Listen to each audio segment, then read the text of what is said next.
Hey everyone, welcome back. Or if you're new here, welcome. Tonight we're drifting back to the Middle Ages, that delightful stretch of roughly 1,000 years where life was, to put it mildly, a bit of a gamble. We're talking about life expectancy.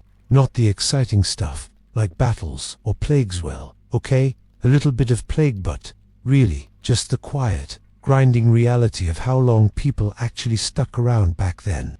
And spoiler, not very long, but it's complicated, because of course it is. So go ahead and settle in, dim the lights, get comfortable. This is going to meander a bit, as these things do. We'll talk about babies, and peasants, and monks, and kings, and all the various ways the medieval world tried and often failed to keep people alive. Now, when most people hear life expectancy in the Middle Ages, they think of that famous statistic, 30, maybe 35 years old, and they imagine everyone just keeling over at 32, right in the middle of churning butter, or whatever it is medieval people did. But that's not quite how it worked. Life expectancy is an average, and averages, as we know, can be deeply misleading, especially when a truly staggering number of babies died before their first birthday. Let's start there, with the babies, because if you were born in medieval Europe, your first challenge wasn't learning to walk or talk, it was just surviving. Infant mortality was catastrophic. We're talking somewhere between 20 and 30% of children dying before they turned 1. Some estimates go higher. In certain regions, during certain periods, it could have been closer to half. Imagine that. You have a baby, and it's essentially a coin flip whether that baby makes it to their first birthday. Why? Well, lots of reasons. Childbirth itself was incredibly dangerous for both mother and child. No antibiotics, no real understanding of hygiene. Midwives did their best, but their best often involved some dubious herbal remedies and a prayer or two. Infections were rampant, complications that would be routine in a modern hospital. Breech births, hemorrhaging were often death sentences, and if the baby did make it through birth, there was still malnutrition, disease, accidents. Medieval homes weren't exactly child-proofed. Open fires, livestock wandering through the house, questionable water sources. It was a hazardous environment. Add to that the general lack of medical knowledge. People didn't know about germs, or vitamins, or really anything that might have helped in. You get a situation where a huge chunk of the population just didn't make it past infancy. So when historians calculate that average life expectancy of 30 or 35, they're factoring in all those dead babies, which drags the number way down. Because if you did make it past childhood, say, to age 10 or so, your odds improved dramatically. Suddenly you're looking at a decent chance of hitting 50, 60, even 70 if you were lucky and reasonably well fed. But let's not get ahead of ourselves. Let's talk about childhood in general. Because even if you survived infancy, the next few years were still pretty dicey. Diseases that we vaccinate against today, measles, whooping cough, smallpox, were just part of life, and they killed children by the thousands. There was no concept of quarantine, really. If one kid in the village got sick, everyone got sick, and some of them died. That was just how it went. Malnutrition was another big one. Peasant families, which, let's be honest, was most families, lived on a diet that was heavy on bread and gruel and light on, well, everything else. Protein was scarce. Fresh vegetables were seasonal at best. Vitamin deficiencies were common, which made kids more susceptible to disease. Rickets, scurvy, anemia, all of these were just lurking in the background, waiting to make an already hard life even harder. And then there were accidents. Kids worked. Even young children had chores, watching livestock, hauling water, helping in the fields. And sometimes they fell into wells, or got trampled by animals, or drowned in rivers. There were no safety regulations, no supervision, really, beyond what overworked parents could manage. So accidents happened, a lot. But let's say you make it to adulthood. Congratulations, you've beaten the odds. Now what? Well, it depends on who you are. A peasant, a noble, a monk. Because life expectancy wasn't just about age, it was about class, and gender, and sheer dumb luck. Peasants had it rough. Shocking, I know. They worked hard, physical labor from dawn to dusk, farming, mostly, plowing fields, planting crops, harvesting. It was backbreaking work, and it aged people quickly. Add to that poor nutrition, inadequate shelter, and constant exposure to the elements, and you get a population that was generally worn out by their 40s. Some made it longer, sure, but many didn't. And then there was violence. The Middle Ages weren't exactly peaceful. Wars, raids, banditry, these were all part of the landscape. Peasants were often caught in the middle, their villages burned, their crops stolen, sometimes their lives taken. Even in peacetime, disputes could turn deadly. Someone accuses you of stealing a chicken, things escalate, and suddenly there's a knife involved. Justice was often swift and brutal, and it didn't always care much about guilt or innocence. Women, meanwhile, faced their own set of challenges. Childbirth, as we've already established, was dangerous, and medieval women had a lot of children. 5, 6, 10 more, if they were unlucky. Each pregnancy was a roll of the dice. Maternal mortality was high. Some estimates suggest that 1 in 3 women died from complications related to childbirth. 1 in 3, that's horrifying. So if you were a woman in the Middle Ages and you survived childhood, you then had to survive multiple pregnancies. If you made it through all that, congratulations again, you might actually live to see old age. But a lot of women didn't. Now, let's talk about the elites. The nobles, the royals, the people with money and power. Surely they had it better, right? Well, yes and no. They definitely had better nutrition, more varied diets, more meat, more access to things like spices and wine. They lived in sturdier homes, castles, manor houses with more protection from the elements and from violence. But they weren't immune to disease. Plague didn't care if you were a king or a peasant. Smallpox didn't check your tax bracket before it scarred your face and killed you. And the elites had their own set of problems, like inbreeding. We'll get to that later. But trust me, it was a thing, a big thing. They also had access to medieval medicine, which sounds like a good thing until you realize what medieval medicine actually entailed. Bloodletting, leeches, trepanning, drilling holes in your skull to release evil spirits or bad humors. Physicians were expensive and often worse than useless. They prescribed remedies based on astrology and the 4 humors: blood, phlegm, black bile, yellow biland. If none of that worked, well, it was obviously God's will. And then there were the wars. Nobles fought in them. A lot. Tournaments, too, which were basically just sanctioned violence. Jousting, melee, combat. People died in these all the time. Fell off horses, got trampled, took a lance to the chest. Even if you'd survived the initial injury, infection would often finish the job. So yes, the elites had advantages, but they weren't invincible. Monks and nuns, interestingly, often lived the longest. Monasteries and convents were relatively safe, stable environments. Regular meals, even if they were simple. Clean water usually, a roof over your head. And crucially, no childbirth for the nuns, no warfare for the monks. They spent their days praying, copying manuscripts, tending gardens. It was a quiet life, and quietness, it turns out, was good for longevity. Of course, monasteries weren't immune to plague or disease. When the Black Death hit in the 14th century, it tore through monastic communities just like everywhere else. But in general, the monastic life was one of the safer bets if you wanted to live a long time. And speaking of the Black Death, let's drift over to that for a moment. Because nothing tanked life expectancy quite like the plague. The first major outbreak hit Europe in 1347 and killed somewhere between 30 and 60% of the population. 30 to 60%. In some places, entire villages were wiped out. Cities lost half their people. It was, by any measure, a catastrophe. And it came back, again and again. Smaller outbreaks, but still deadly.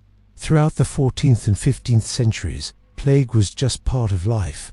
People lived with the knowledge that at any moment, a wave of disease could sweep through and kill them and everyone they knew. Fun times. The plague didn't discriminate much.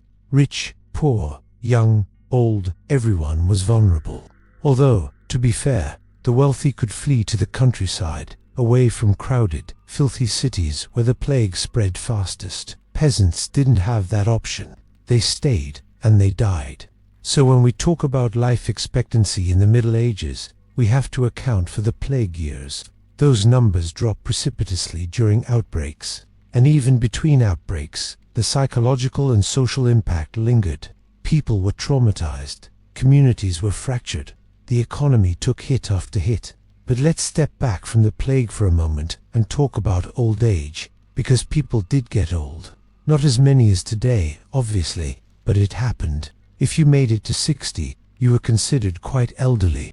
70 was ancient. 80 was almost unheard of, though it did happen. And old age in the Middle Ages was not great. There was no social security, no retirement.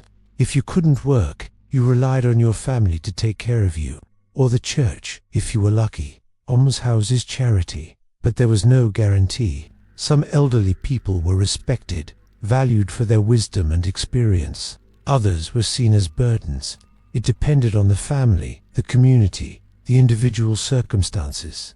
Physically, old age was hard. Arthritis, tooth decay, failing eyesight, of these were common and largely untreatable. Pain was just something you lived with. Dental problems were especially bad. People lost teeth, developed abscesses, suffered infections that could spread and kill them. And there was no Novocaine, no painkillers beyond maybe some ale or wine. So if you were an old person in the Middle Ages, you were probably in pain, probably reliant on others, and probably not long for this world. But you'd lived. You'd survived infancy, childhood, disease, violence, maybe even the plague. That was no small feat. Now, let's talk numbers. Actual numbers, as best we can figure them, because medieval record-keeping was inconsistent at best. Parish records, tax rolls, manorial surveys give us some data, but it's incomplete. We have to make a lot of educated guesses. For the early Middle Ages, say, 500 to 1000 CE, life expectancy at birth was probably around 30 to 35 years. For the High Middle Ages, 1000 to 1300, it might have ticked up slightly, maybe to 35 or 40, thanks to better agricultural practices and a bit more stability. Then the Black Death hit, and everything went to hell. Life expectancy plummeted. By the late 14th century, it was probably back down to 30 or lower in many places. But remember, these are averages, and they're skewed by infant and child mortality.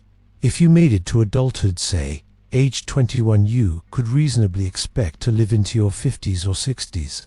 That's not ancient, but it's not 30 either. And there were outliers. People who lived into their 70s, 80s, even 90s. They were rare, but they existed. We have records of them. Eleanor of Aquitaine, for example, lived to be about 82. Edward I of England made it to see. These weren't young deaths, and they weren't isolated cases. Plenty of people lived long lives, especially among the nobility and clergy. So the idea that everyone in the Middle Ages dropped dead at 30 is a myth, a persistent myth, but a myth nonetheless. Life was hard, and death was common, but people weren't just keeling over in their prime. They lived, they worked, they raised families, they grew old, some of them, anyway. Let's drift over to the question of why life expectancy improved over time. Because it did, slowly. By the end of the Middle Ages, late 15th century, things were marginally better than they'd been at the start. Not dramatically better, but better. Part of it was agriculture. Farming techniques improved. The three-field system, better plows, the use of horses instead of oxen, all of this increased food production. More food meant better nutrition, which meant healthier people, which meant longer lives. Not for everyone, obviously. Peasants were still poor, still overworked, still vulnerable, but on average, things were a bit less grim. Another factor was urbanization. Cities grew during the High Middle Ages, and while cities were crowded and disease-ridden, they also offered opportunities, trade, crafts, a bit more wealth. Some people thrived. Not most, but some. And then there was the church. Say what you will about medieval Christianity, and there's a lot to say, but the church did provide a social safety net of sorts. Monasteries took in the sick and the poor. Parishes organized charity. It wasn't comprehensive, and it wasn't always effective, but it was something. Better than nothing. Of course, the church also preached that suffering was good for the soul, that earthly life was just a test, that the real reward came in heaven. So there wasn't a huge emphasis on, improving conditions here and now, but still, they helped. Sometimes. Let's pause here for a moment. If you're enjoying this deep dive into medieval life expectancy, or if you're drifting off, which is entirely the point, make sure you're subscribed to the channel. Hit that like button if you're so inclined. And if you have thoughts or requests for future topics, drop them in the comments. I do read those, eventually. Alright, onward. So we've established that life in the Middle Ages was precarious. But what did that actually look like, day to day? What were people doing to try and stay alive? What were they eating? How were they living? What were the rhythms of their lives? Let's drift into that now. First, let's talk about food, because food, or the lack of it, was a huge factor in life expectancy. Peasants, who made up the vast majority of the population, lived on a diet that was limited. Bread was the staple. Lots and lots of bread, made from whatever grain was available: wheat, if you were lucky, rye or barley more often, sometimes oats. The bread was coarse, heavy, often mixed with whatever filler could be found: peas, beans, even sawdust in lean times. Then there was pottage, a kind of thick stew made from vegetables, grains, sometimes a bit of meat if you were fortunate, onions, leeks, cabbage, turnips, whatever was in season. It was boiled in a big pot over the fire and eaten for days. Not appetizing, but filling, and filling was the goal. Meat was a luxury for most people. Peasants might have a pig or some chickens, but those were valuable. You didn't just slaughter them for dinner. You saved them, sold them, used them for barter. On special occasions, feast days, holidays, you might get a bit of pork or chicken. But day to day, you were eating bread and pottage. Dairy was more common: cheese, butter, milk if you had a cow or some goats. But again, not everyone did. And even if you did, you were probably selling most of it to pay rent or taxes. The lord of the manor wanted his cut, and he didn't care if that meant you went hungry. Fish was another option, especially on Fridays and during Lent, when the church forbade meat. Salted fish, dried fish, sometimes fresh if you lived near water. Herring was popular, cheap, plentiful, disgusting after the 100th meal of it, but it was protein, and protein was hard to come by. The wealthy, of course, ate much better. Multiple courses, roasted meats, fancy breads, imported spices. They had cooks, servants, entire kitchens devoted to feeding them. They could afford to be picky, and they were. Nobles turned up their noses at peasant food like pottage, even though nutritionally it was probably better for them than the rich. Fatty meats they gorged on. But even the wealthy couldn't escape food-related health problems. Gout was common among the nobility, caused by too much rich food and wine. Obesity was an issue for some. And then there was food poisoning, because without refrigeration, meat went bad quickly. Spices helped mask the taste of rancid food, but they didn't make it safe to eat, and everyone rich and poor dealt with malnutrition at some point. Crop failures happened. Famines happened. The Great Famine of 1315 to 1317 killed millions across Europe. 3 years of bad weather, failed harvests, starvation. People ate grass, bark, even each other in the worst cases. It was a nightmare. So food was survival, and survival was never guaranteed. Now, let's talk about water, because what you drank mattered just as much as what you ate.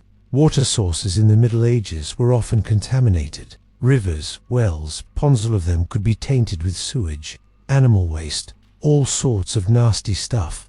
People didn't know about germs, so they didn't understand why drinking bad water made them sick. They just knew it did. So what did they drink instead? Ale. Lots of ale. Even children drank it, though it was usually weak, low-alcohol stuff. The brewing process killed a lot of the bacteria, which made ale safer than water. Wine was popular too, especially in southern Europe, where grapes grew. But ale was the everyday drink for most people. Of course, Drinking ale all day every day had its own problems. People were mildly drunk a lot of the time, but that was better than dying of dysentery. So, sanitation was not great. Let's just say that. Waste disposal was haphazard at best. In cities, people threw their chamber pots out into the street. Human and animal waste piled up, creating a permanent stench and breeding ground for disease. Some cities had public latrines, but those were often just as disgusting. In the countryside, things were slightly better. You had more space, fewer people crammed together, but hygiene was still poor. People bathed infrequently, maybe a few times a year, if that, not because they were lazy, but because heating water was labor-intensive and soap was expensive. Most people just didn't. The elites bathed more often, and they had access to things like perfumes and oils to cover up body odor. But even they weren't exactly paragons of cleanliness by modern standards. And then there was disease. We've already talked about plague, but there were so many other diseases lurking in the medieval world. Leprosy, tuberculosis, typhoid, cholera, of these were present and often deadly. Leprosy was particularly feared. People with leprosy were shunned, forced to live outside towns, required to ring bells to warn others of their approach. It was brutal. Tuberculosis saw consumption, as it was called, killed slowly. You wasted away, coughing, feverish, until eventually your lungs gave out. There was no cure, just suffering. Typhoid and cholera were waterborne diseases, spread by contaminated water. They caused fever, vomiting, diarrhea, dehydration. In crowded, unsanitary conditions, they could tear through a population quickly. And of course, there were the everyday injuries, cuts, burns, broken bones. Things that today would be minor inconveniences, but back then could be life-threatening. A cut could get infected. A burn could become gangrenous. A broken bone could heal wrong, leaving you crippled. Medical treatment, as we've mentioned, was iffy at best. Barber surgeons handled a lot of the hands-on work, pulling teeth, setting bones, amputating limbs. They weren't trained doctors. They were barbers who also did surgery on the side, because apparently that made sense to someone. Physicians were more educated, but their education was based on ancient texts and outdated theories. They believed in the four humors, in astrological influences on health. They prescribed remedies that ranged from useless to actively harmful. Bloodletting, for example, was thought to cure just about everything.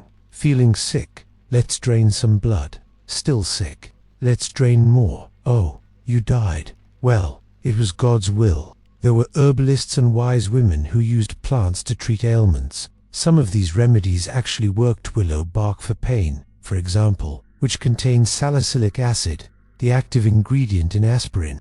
But a lot of it was guesswork, superstition, and hope. And then there was prayer. The church taught that illness was often a punishment for sin, or a test of faith. So people prayed. They went on pilgrimages, visited holy sites, touched relics. They believed that God could heal them if they were devout enough. Sometimes, maybe, the placebo effect kicked in and they felt better. Other times, they just died. So staying alive in the Middle Ages was a full-time job. You had to avoid bad food, bad water, bad air. You had to dodge disease, injury, violence. You had to work hard, but not so hard that you injured yourself.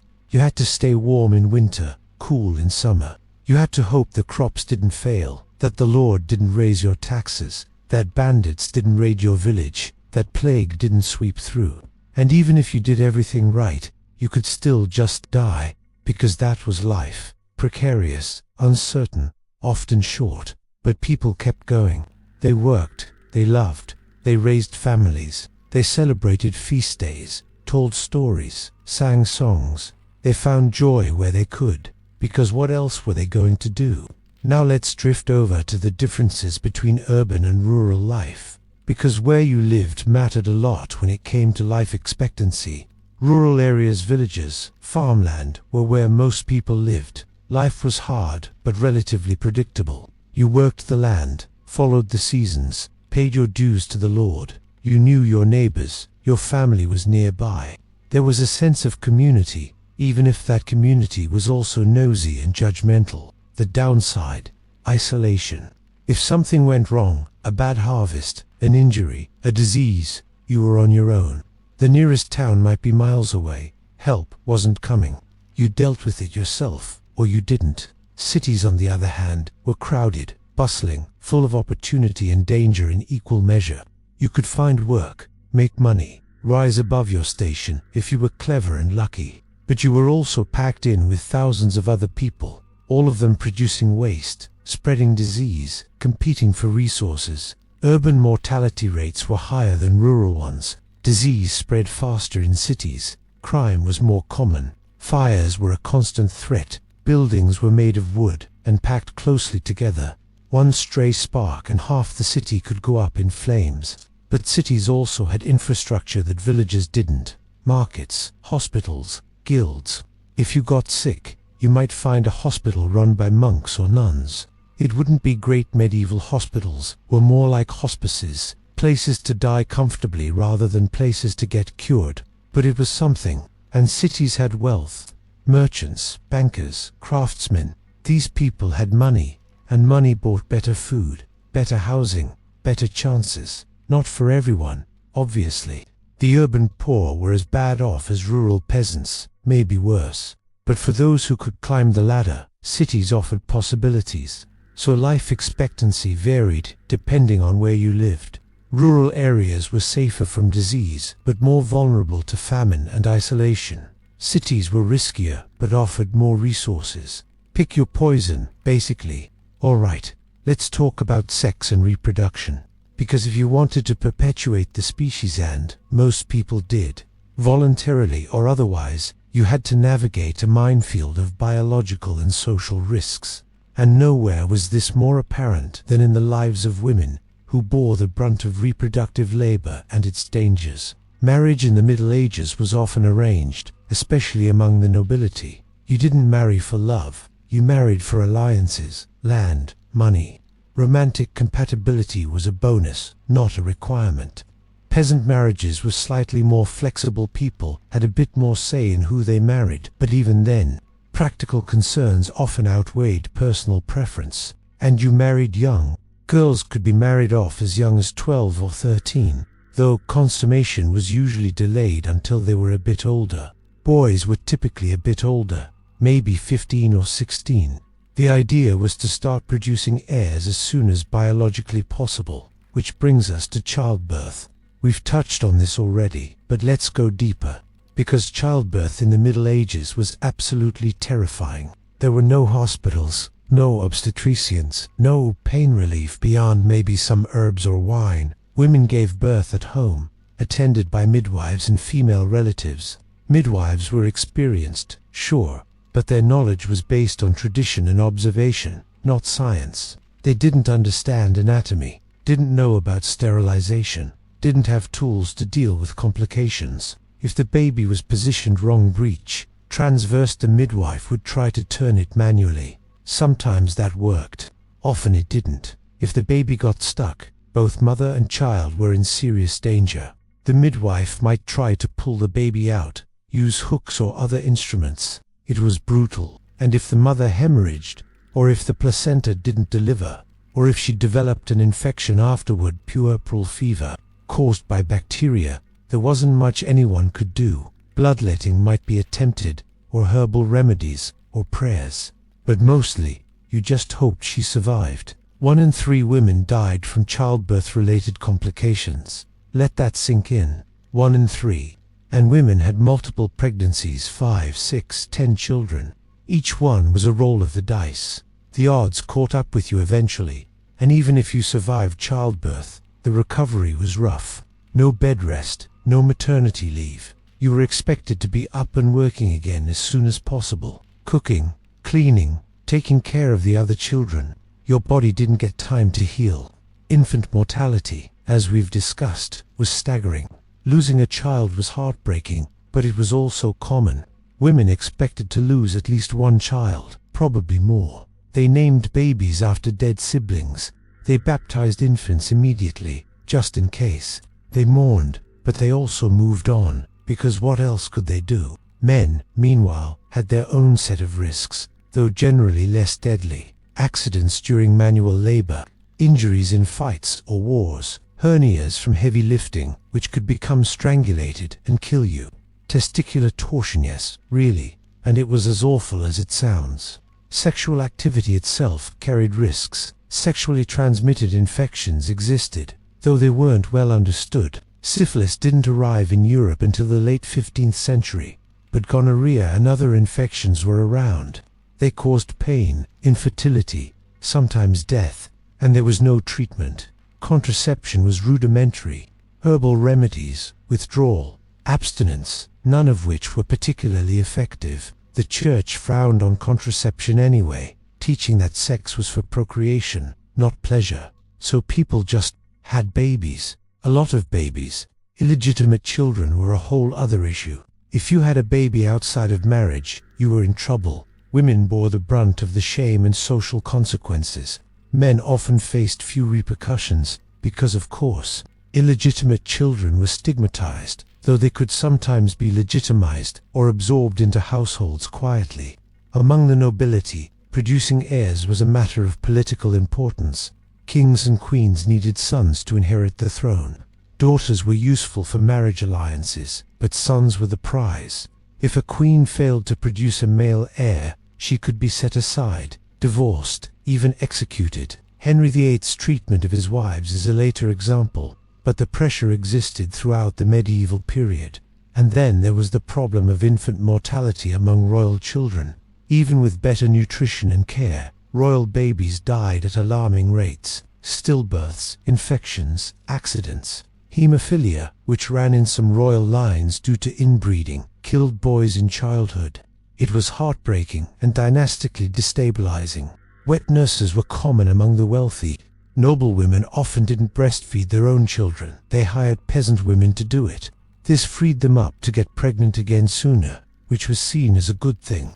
More chances for heirs, but it also meant that infants were sometimes neglected or given to wet nurses who weren't healthy or capable, and breastfeeding itself was risky. Mastitis, abscesses, infections, all of these could develop. And if the mother died, the baby needed a wet nurse immediately or it would starve. Formula didn't exist. Cow's milk or goat's milk could be used, but it often killed infants. Breast milk or nothing. So reproduction was a gamble. For women especially, but for everyone involved. It was necessary. Society needed children to survive, but it was dangerous. Let's drift over to the emotional toll.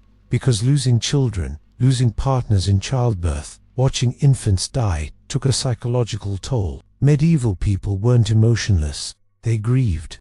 They suffered. We have letters, poems, art of it, showing the depth of their pain. But they also developed coping mechanisms. Fatalism, religious faith, communal support. You mourned, and then you moved on, because life continued. You had other children, other responsibilities. You didn't have the luxury of prolonged grief. And there was always the hope that the next child would survive, that this pregnancy would go smoothly, that God would be merciful. Hope was often all they had. All right, let's pause here again.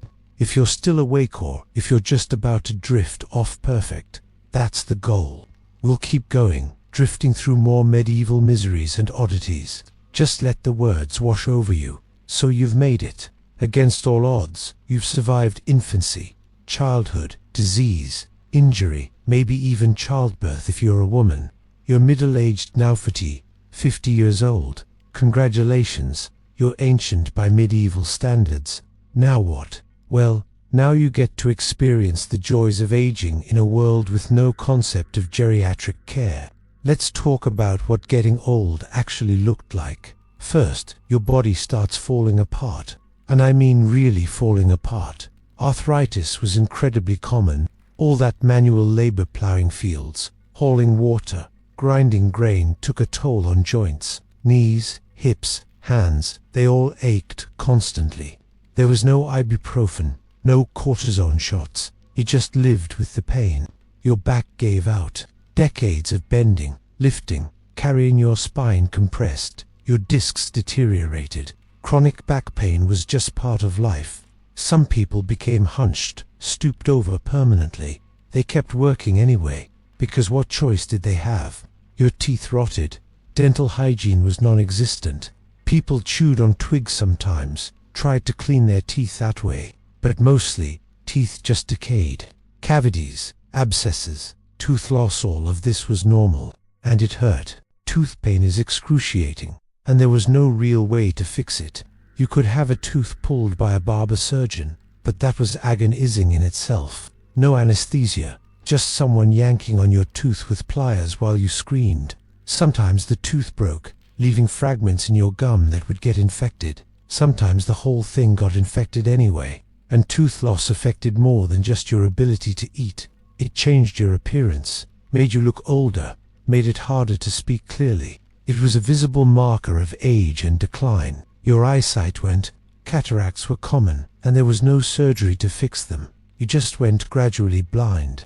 Some people managed with magnifying glasses if they could afford them, but most just squinted and struggled. If you were a craftsman whose work required precision, going blind meant the end of your livelihood. Your hearing faded. Years of noise, blacksmiths hammering, church bells ringing, livestock bellowing damaged your ears. Tinnitus was probably common, though nobody had a name for it. You just dealt with the constant ringing. Your skin became thin, fragile. Cuts and bruises happened more easily. Wounds healed more slowly. Old people bruised like peaches, their skin papery and mottled with age spots. And then there were the more serious conditions. Heart disease, though people didn't understand it as such. They just knew that some old people's hearts gave out. Strokes were common. You'd be fine one moment, then suddenly couldn't move one side of your body, couldn't speak. If you survived the initial stroke, you might live for years, but diminished, dependent. Cancer existed, though again, not understood. Tumors grew, organs failed. People wasted away. It was called consumption sometimes, or just a wasting sickness. There was no treatment. He just died, slowly and painfully. Dementia was probably common too, though the medieval understanding of it was limited. If an old person became confused, forgetful, agitated, people might think they were possessed, or cursed, or just losing their wits. There was no diagnosis, no care plan. Families dealt with it as best they could, and incontinence, because why not add that indignity to the pile? Old people lost control of their bladders and bowels. In a world without modern plumbing or adult diapers, this was humiliating and difficult to manage. So physically, aging was rough. But what about socially? How were old people treated? It varied. In some communities, the elderly were respected. Their experience and wisdom were valued. They advised younger people, told stories, passed down knowledge. They were cared for by their children and grandchildren, given a place of honor in the household. But in other cases, old people were seen as burdens. If you couldn't work, couldn't contribute, you were just another mouth to feed. And in times of scarcity during famines, for example, the old were sometimes neglected. Not maliciously, necessarily, just resources were limited, and the young and productive took priority. There were also cultural beliefs about old women specifically. The concept of the witch or the crone, the old woman who lived alone, who knew herbal remedies, who was somehow threatening or dangerous.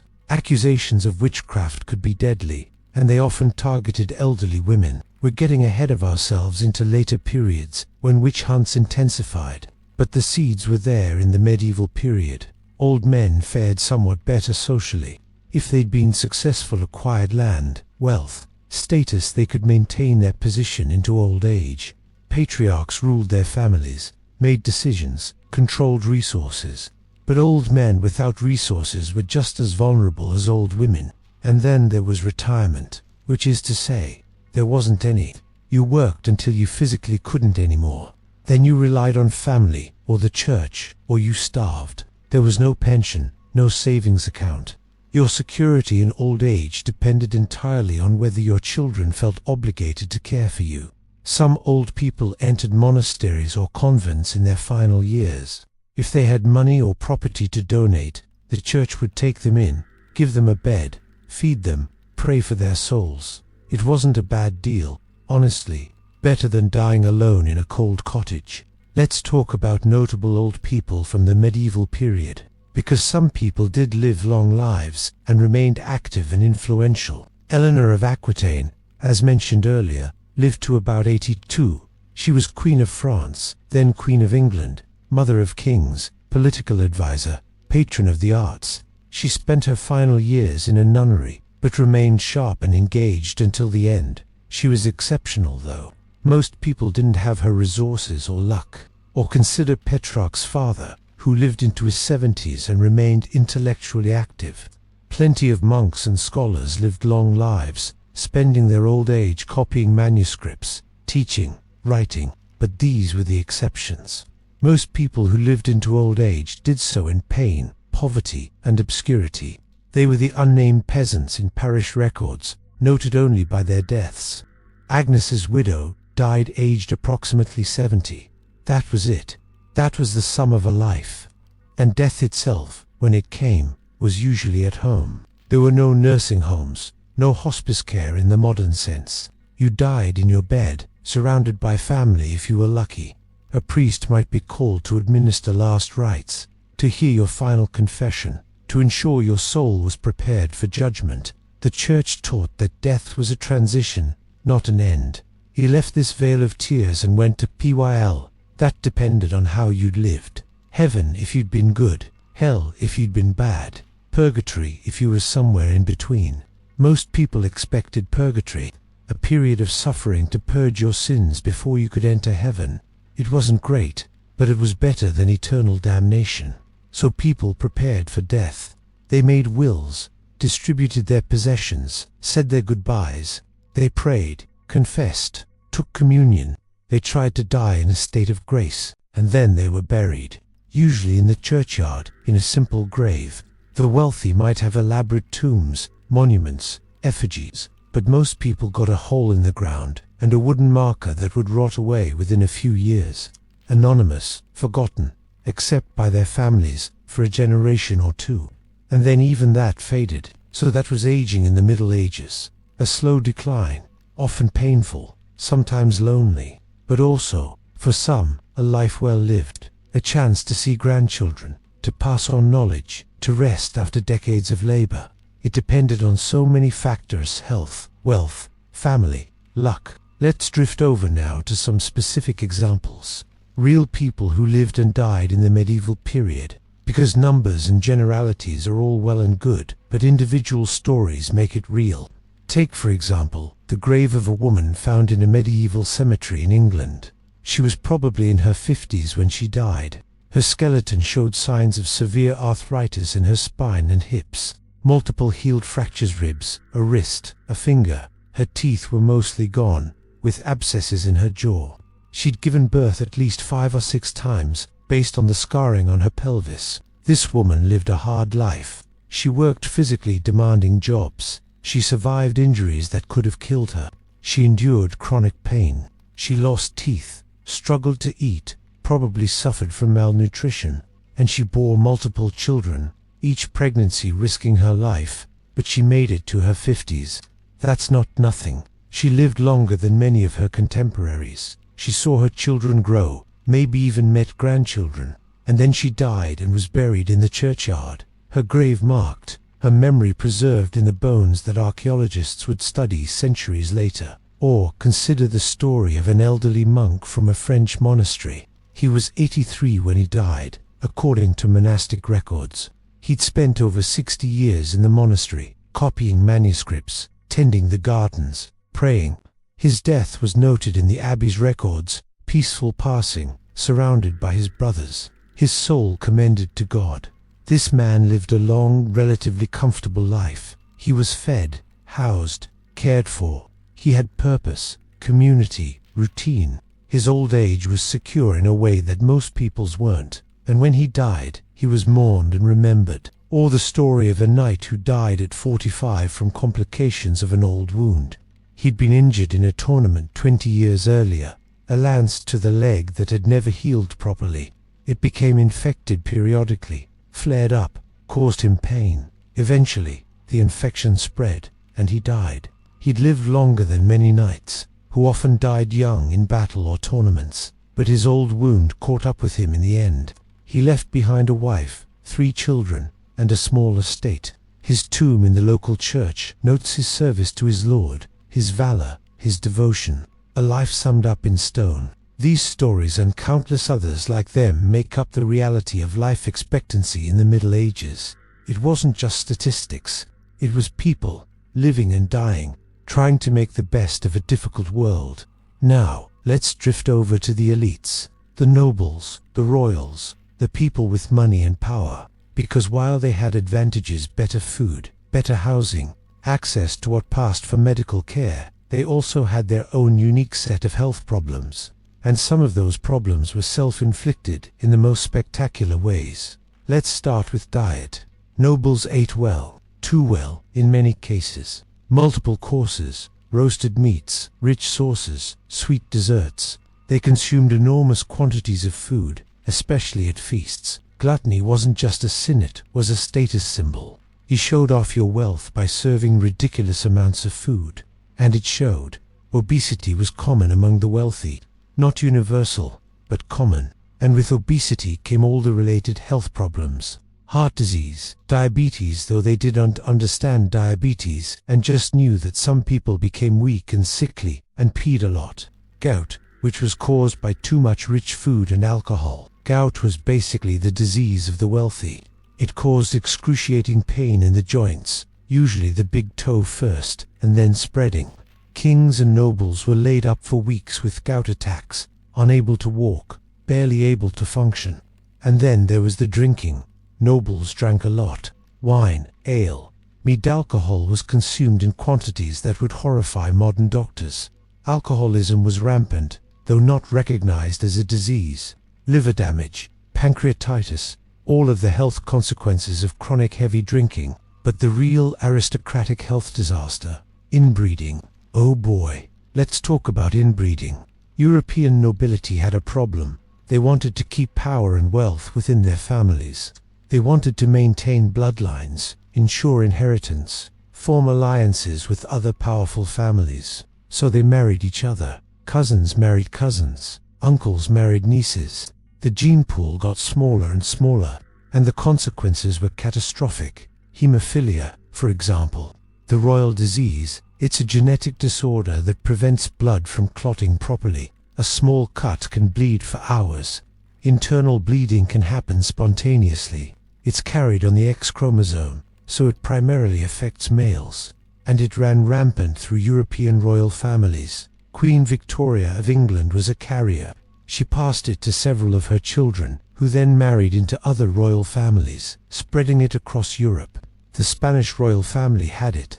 The Russian royal family had it. Tsarevich Alexei, heir to the Russian throne, had it so severely that he was in constant pain, constantly bruised, constantly at risk of bleeding to death from the slightest injury. But hemophilia wasn't even the worst of it. The Habsburg dynasty is perhaps the most famous example of aristocratic inbreeding gone wrong. The Habsburgs ruled vast territories: Austria, Spain, the Holy Roman Empire. They were one of the most powerful families in Europe, and they married each other a lot. Charles II of Spain, who died in 1700, was the end result of generations of Habsburg inbreeding. His family tree didn't branch, it was more like a wreath. His parents were uncle and niece. His grandparents were also closely related. He was more inbred than if his parents had been siblings, and it showed. Charles too was a physical and mental wreck. He had the Habsburg jaw, a severe mandibular prognathism, meaning his lower jaw jutted out so far that he couldn't chew properly. He drooled constantly. He had a tongue so large he could barely speak clearly. He was short, weak, frequently ill. Mentally, he was impaired. Not completely non-functional, but slow, easily confused, prone to fits of weeping or rage. He was epileptic, suffering seizures throughout his life. He was impotent, unable to produce an heir despite 2 marriages. The Spanish succession crisis that followed his death led to a major European war. Charles too is an extreme example, but the Habsburgs produced many sickly, weak, peculiar individuals, and they weren't alone. Other royal families had similar problems. The Ptolemaic dynasty of Egypt, Cleopatra's family, practiced brother-sister marriage for generations. The genetic consequences were severe. Many Ptolemaic children died young. Others were sickly, infertile, or mentally impaired. Even less extreme inbreeding had consequences. First cousin marriages, which were common among nobility, increased the risk of recessive genetic disorders. Stillbirths, infant mortality, childhood diseases, all of these were more common in inbred families. And it wasn't just physical. There's some evidence that inbreeding affected mental health too. Depression, anxiety, paranoia, these seem to have been more common in royal families. Whether that was genetic or just a consequence of the stress and isolation of royal life is debatable. Probably both. So the elites, for all their advantages, were slowly destroying themselves through inbreeding. And they didn't stop, because bloodline and legitimacy were more important than health. A king needed a legitimate heir, and that heir needed to be unquestionably royal. So they kept marrying cousins and uncles and nieces, and they kept producing sickly, weak offspring. Let's talk about some specific royal health disasters. Edward I of England was relatively healthy, but his son, Edward II, was troubled, possibly gay, definitely uninterested in his wife, politically incompetent, and eventually murdered in captivity. Whether his problems were genetic or environmental is unclear, but they were significant. Or consider King John of England, who died of dysentery after supposedly eating too many peaches and drinking too much cider. His entire reign was a disaster, and his death was appropriately undignified. Or Henry III of England, who was partially blind in one eye, possibly from a childhood injury or illness. It didn't stop him from ruling for over 50 years, but it was a constant reminder of vulnerability. Richard III of England had scoliosis, severe curvature of the spine. We know this because his skeleton was found under a parking lot in Leicester. He lived in pain, likely relied on tailored armor to support his back, and yet still fought in battle.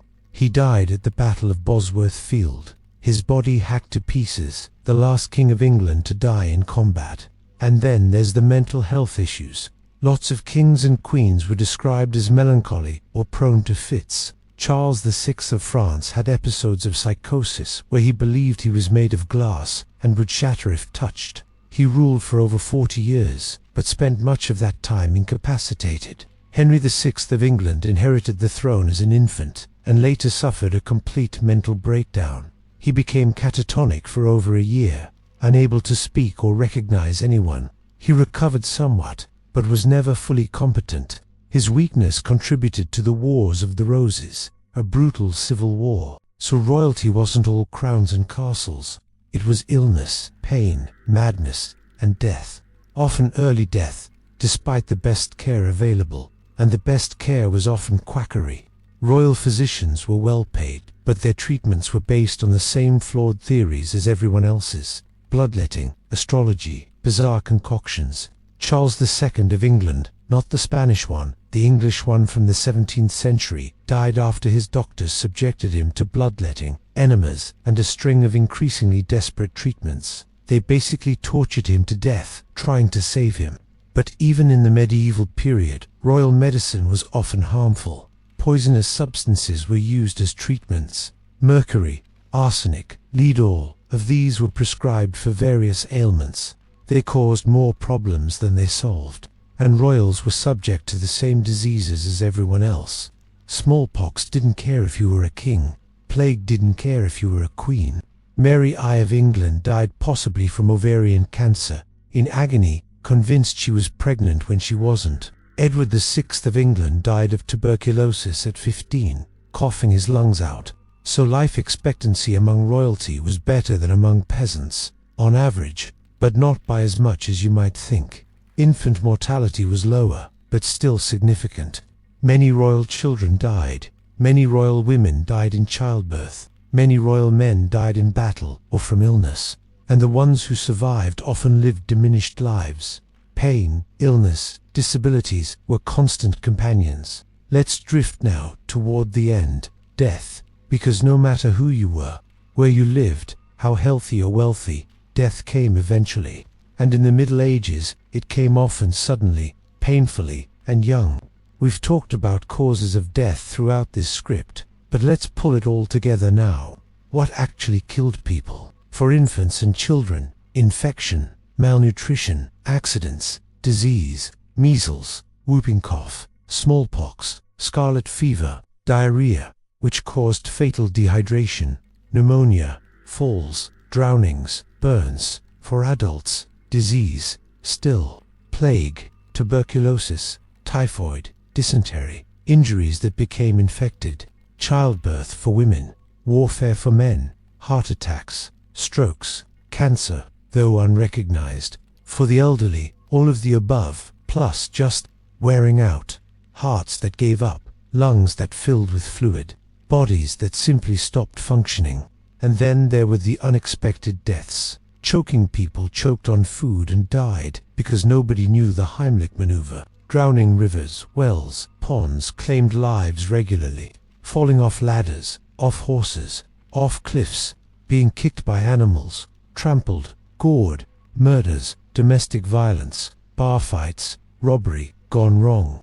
Medieval justice was harsh, but it wasn't always effective, and violence was common. Executions, for crimes ranging from murder to theft to heresy, hanging, beheading, burning at the stake. The methods varied, but the result was the same.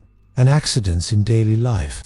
A woman's dress catches fire while she's cooking. A child falls into a well. A man is crushed by a falling tree he was cutting down. Death lurked everywhere. When death came, how did people respond? The church provided structure, last rites, confession, prayers for the dying. The dying person was supposed to be conscious and prepared to make peace with God, to accept their fate. Family gathered around the deathbed, said goodbye, prayed. And then, after death, the body was prepared, washed, wrapped in a shroud. The wealthy might be embalmed to some extent, though medieval embalming wasn't great. The poor were just wrapped and buried quickly. The funeral followed. A procession to the church, a mass burial in the churchyard. Mourning was public, ritualized. Women wailed, tore their hair, wore black. Men were expected to be more restrained, but grief was still visible. And then life went on. The dead were mourned, remembered for a while, and then forgotten. Unless you were royalty or a saint, your name faded. You became just another grave in the churchyard, another ancestor mentioned vaguely in family stories. Let's talk about attitudes toward death, because medieval people thought about death a lot, more than we do probably. The church taught that life was short and uncertain, that death could come at any moment, that you needed to be prepared. Memento mori, remember you must die. It was a constant refrain. Artwork featured skeletons, corpses, reminders of mortality. There was also the danse macabre, the dance of death, a motif in art and literature, showing death leading people from all walks of life, peasants, priests, kings into the grave. The message was clear: death comes for everyone, regardless of status. You can't escape it. This might sound morbid, but it was also oddly comforting. Everyone died. Rich, poor, good, evil, everyone ended up in the same place. Eventually, there was a kind of equality in death, and the promise of heaven made death bearable. If you'd lived a good life, death wasn't the end, it was a transition to eternal bliss. The pain and suffering of earthly life would be replaced by joy and peace. That was the hope. Anyway, of course, there was also hell, the threat of eternal damnation if you'd sinned and didn't repent. Medieval hell was vividly imagined: fire, torture, demons, endless suffering. Preachers used it to scare people into good behavior. And purgatory, which was somewhere in between, a place of temporary suffering where your sins were purged before you could enter heaven. You could shorten your time in purgatory through prayers, good works, indulgences. This is what sparked the Reformation eventually, but in the medieval period, it was just accepted doctrine. So death wasn't just a physical end, it was a spiritual transition, and how you died mattered. Dying suddenly, without confession, was dangerous. You might go to hell. Dying slowly, with time to prepare, was better. You could confess, receive last rites, make peace, and people did try to control their deaths, to some extent. They made wills, distributed property, said their goodbyes. They tried to die well, to face death with courage and faith, but often death didn't cooperate. People died suddenly, painfully, in fear and confusion, and their families were left to hope that God would be merciful. Let's talk about grief, because people did grieve deeply. The idea that medieval people were somehow inured to death, that they didn't feel loss because death was so common, that's nonsense. They felt, they mourned. We have letters from parents grieving their children, poems about lost spouses, tomb inscriptions expressing love and sorrow. Medieval people weren't emotionless robots. They loved, they lost, they grieved, but they also had to keep going.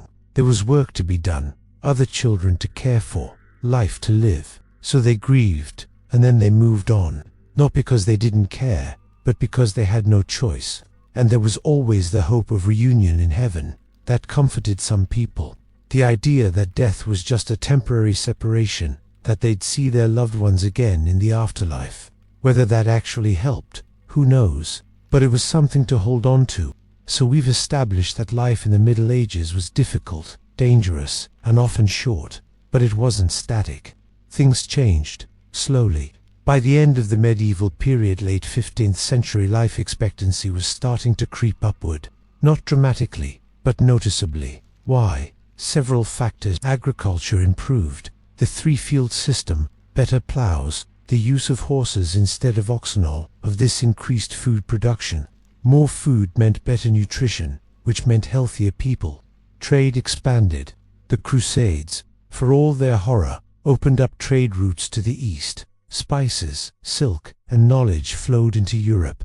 Cities grew, commerce flourished, wealth increased, at least for some, and with wealth came better living conditions. Stone houses instead of wooden ones, better sanitation in some cities, cleaner water sources, not everywhere, not for everyone, but improvements nonetheless. Medical knowledge advanced slightly. Universities were founded in the 12th and 13th centuries. Scholars translated Arabic medical texts, which preserved Greek and Roman knowledge. Anatomy was studied, though often based on animal dissections rather than human ones, because the church frowned on cutting up corpses. But some things were learned. Bone setting improved, surgical techniques advanced, marginally.